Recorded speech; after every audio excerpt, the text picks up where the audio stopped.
Hello, I hope y'all are having an amazingly great day in Imago Dei. Don your crown. I cannot see that, but I want you to do something I can see. Put 3 crowns in the comments, or a crowned male or female emoji head, and greet me in Imago Dei, which is in the image and likeness of God. I have a powerful testimony. I have a lot of them, but I just want to share this one because it just happened. Thank God. And I want to tell you why. The kind of stuff that just happened, that kind of stuff, you're not going to be able to do it in your life if you if the company you keep is keeping you. Okay, I talked about that last night. Go back and watch last night's video. The company you keep is keeping you grounded, as my pastor says, on the ground instead of taking off, keeping you at your old victory, your old level of accomplishment, which is great, and you should be grateful to God, but it's so much more, keeping you in average or below average and being satisfied with it. The company you keep is keeping you. But listen, this is what just happened. This morning, as I was getting ready, or this morning, even probably before I got up, I had gotten up, God said, I want you to go to this particular apartment complex. This particular neighborhood is actually a neighborhood that is called several apartments in there. So God said, I want you to go there today, right? So after doing meditation at the lake and praying and studying some, I headed over here, and I'm here now, right? So I'm just sitting here.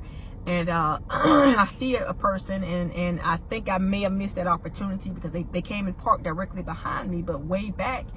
And then I was just kind of watching them and still listening to my apostle, but I didn't get out yet. And then they left, and I'm like, God, I was grieved in my spirit. I'm like, Holy Spirit, please forgive me. I think that might have been one of the people.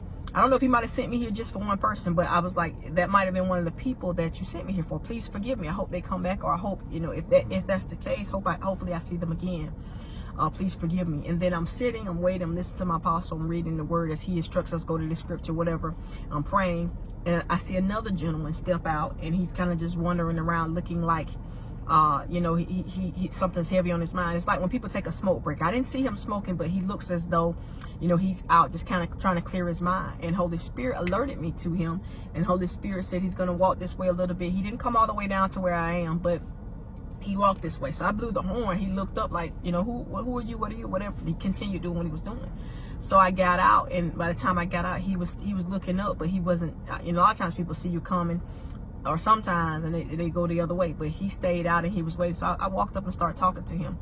Long story short, do you know, in the midst of me talking to him, this guy told me, he said, I haven't prayed. He said today was the first time in 3 weeks that I've prayed. He said, because I asked him, could I pray with him about something? He said, yeah, I don't know really what, because there's a lot of stuff going on or whatever.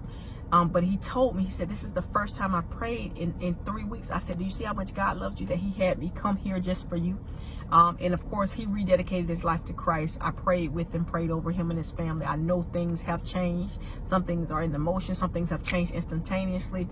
But he was like, can I give you a hug? Like, after this young man with a pretty large family, invited him. He said he had been saved before when he was younger, but he never was baptized. But basically, he was very emotional because he didn't believe what was going on. But I told him, I said, that's how the Spirit of God works.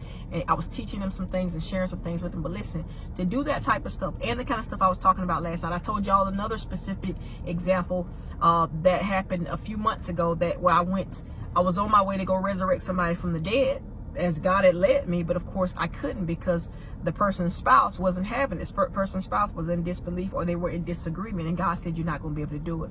But this kind of stuff right here, this kind of stuff, now this is stuff directly related to people's lives, but miracles as it relates to commanding money to come to you so that you can live the life God created for you in peace, so that you can fund his kingdom and do his work.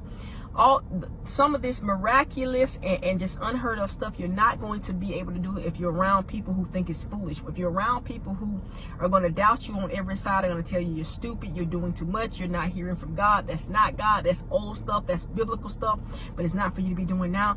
I want y'all to go back and look at last night's video. Jude, okay? This is what I got on here for. Jude in the Bible. It's the book right before Revelation, okay? Jude. I'm so amazed that when you read it, you study in the Bible, Jude actually was his nickname. Jude it's like a 1-chapter book in the Bible. Jude was short for Judas, and they probably just put Jude because, of course, we know that Jesus was betrayed by Judas. I think Judas Judas, right? I think his name was Iscariot. It was another Judas in the Bible. But Jude was Jesus' brother, okay, half brother, as well as James, and I think Joseph. I think it was another. Jesus had siblings, and guess what? They didn't believe in him until after the resurrection. They doubted him, and Jesus talked about it. He said, a lot of things I'm doing miracles, healing people, delivering people, my own family, my own neighbors and stuff that I grew up with. They're not going to receive it because they see me as too common. Some people are going to, the company you keep is going to keep you grounded if you let them, okay? You got to break away. The faith that God is calling for. Now, he's rewarding it, but he calls for it. He cannot work without faith. It's against his law. But he's rewarding it as well with some great things. It's happening in my life. It's happening in the lives of people around me. But you're not going to be able to operate in that crazy, just out of sight, outstanding, makes no sense faith if you got people around you who don't believe in it. They don't believe in you. So watch the video from last night. I love y'all, and please be sure that the company you're keeping are not keeping you grounded. Okay, have a great day, and Imago Day. I'll see y'all soon.